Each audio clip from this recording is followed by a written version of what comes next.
Today we're making a pretty large blanket. So first you're going to want to lay out your fabrics. Make sure what you want to be on the outside is facing inside. So that way when you pin it and stitch it and then you flip it right side out, you won't see any seams. The fabrics I got were 2 different widths. So I sewed the sides together, as you can see. So that way I could just move the fold over a bit, and then I could just have a little bit of extra on the side, as you saw at the beginning. I'm just pinning it up, and then it's time to sew. So my sewing machine, at one point I rethreaded it. I rethreaded it wrong, so it kept breaking. So the thread kept breaking, so I don't have a lot of footage of actually sewing.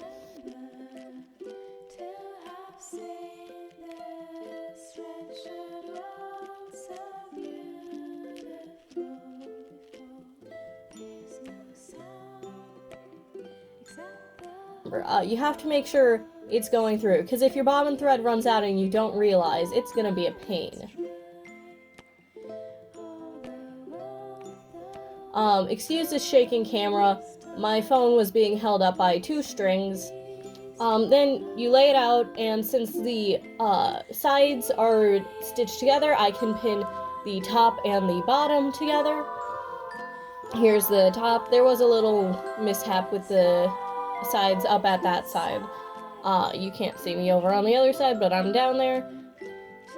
And then I bring it over and I start sewing again. With the fleece, one of the edges is always folded over, and there's a lot thinner material on the other side. The best way to stitch that is to have it on the other side while whatever flat material you have lays on top. When you're sewing the last side, you want to stop before it's fully sewed.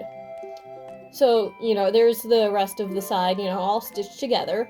But there's that hole up at the top, so you can just reach in and turn your blanket right side out, so the fun, decorative, fun stuff is on the outside instead of the inside, and that way you can't see the seams.